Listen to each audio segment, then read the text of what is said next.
Selamat siang, kami dari 12 MIPA 4. Saya pribadi, Dev Ahmadiyah, nomor absen 7, dan dengan rekan saya, Hendrawan Rio, nomor absen 15, hendak menjelaskan tentang perlawanan bangsa Indonesia terhadap pemerintah kolonial Belanda.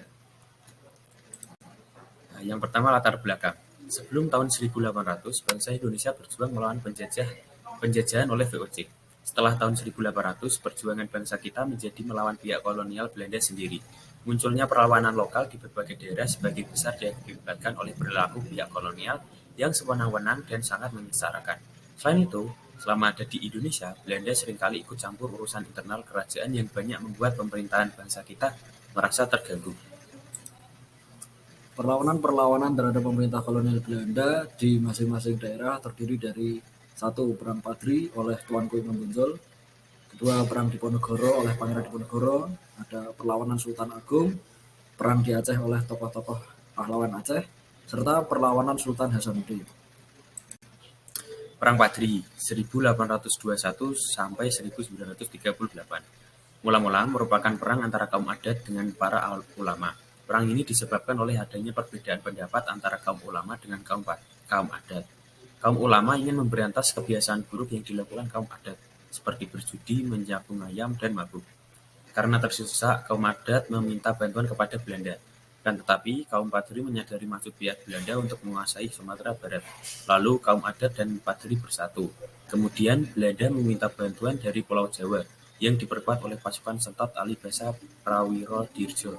Tapi kemudian, Sentot Ali Basa Prawiro Dirjo berpihak kepada kaum Padri, sehingga Sentot Ali Basa Prawiro Dirjo ditangkap dan dibuang ke Cianjur.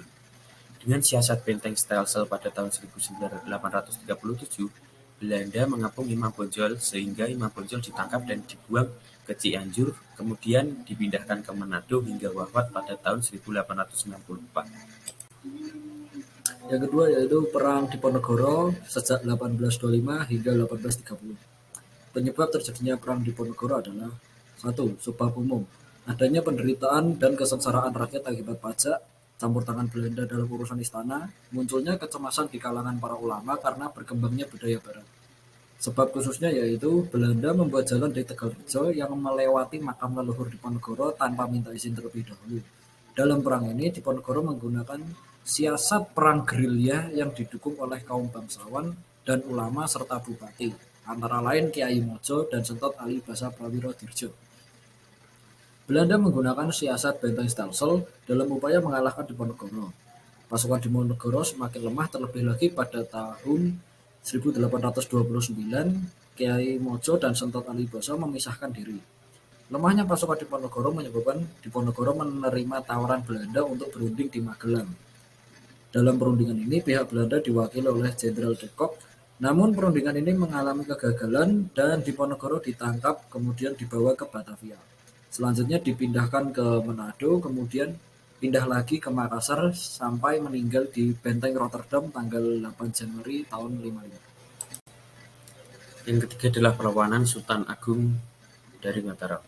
Untuk mewujudkan cita-citanya, menguasai seluruh Pulau Jawa, Sultan mengirim pasukan kerajaan Mataram untuk menyerang Belanda di Batavia. Serangan pertama pada tahun 1628 tetapi gagal karena pasukan Mataram kehabisan perbekalan. Pada tahun 1629, untuk kedua kalinya kerajaan Mataram menyerang VOC di Batavia, tetapi juga mengalami kegagalan.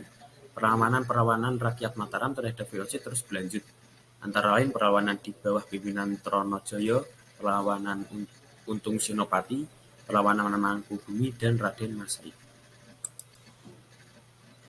Perang Aceh yang dari 1873 hingga 1904. Perlawanan ini dipimpin oleh para bangsawan di Aceh, yaitu tokoh ulama seperti Teku Umar, Teku Cik Ditiro, Panglima Polen, Cut Nyak Din, Cut Nyak Mutia, dan lain-lain, dalam rangka Pax Nederlandica. Perang ini disebabkan karena Belanda tadinya melanggar perjanjian Traktat London tahun 1824 yang berisi bahwa Inggris dan Belanda tidak boleh mengganggu kemerdekaan Aceh.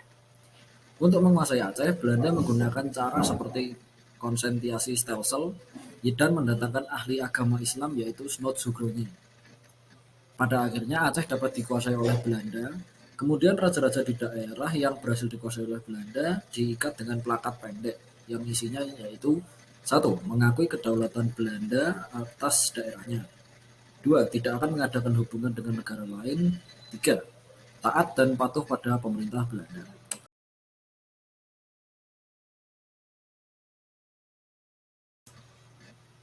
Konflik ini semakin memuncak sejak tahun 1660 dengan adanya insiden-insiden dan faktor-faktor lain.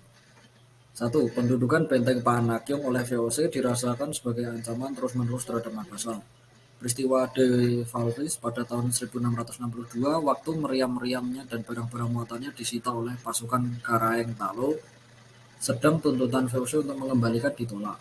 Yang ketiga yaitu peristiwa kapal Lewin tahun 64 yang kandas di Pulau Don Duago, di mana anak kapal dibunuh dan sejumlah uang disita.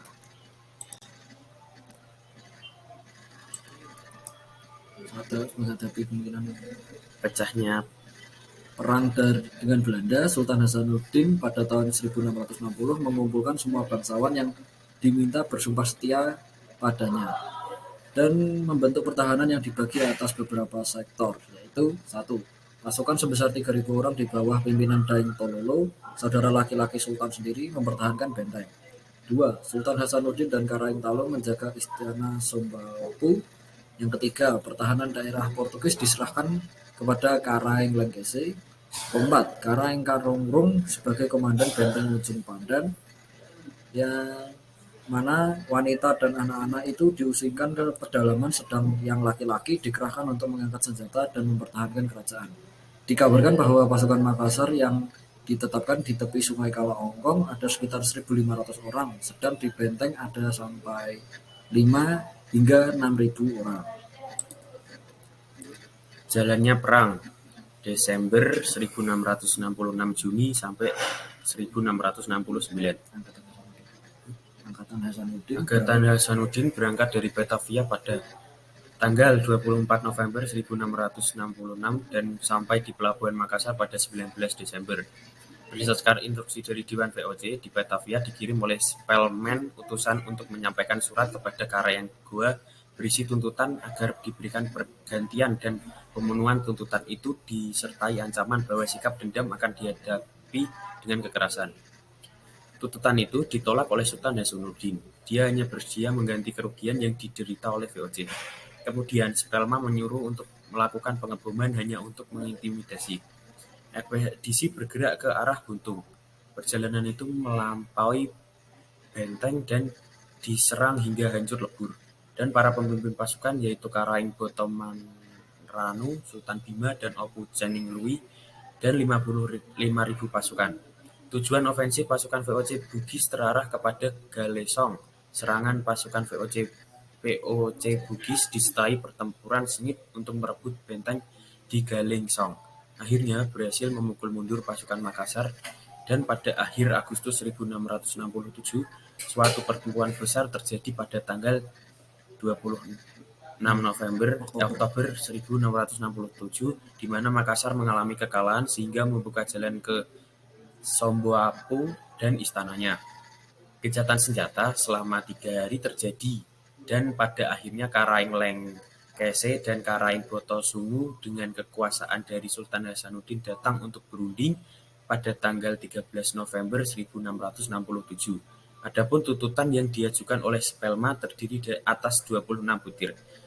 Sebelum Somboapu jatuh, Sultan Hasanuddin turun dari tahta dan digantikan oleh putra Imapasoba, Sultan Amir Hamzah. Sekian dari kelompok kami, bila ada salah kata mohon dimaklumi. Terima kasih. Terima kasih.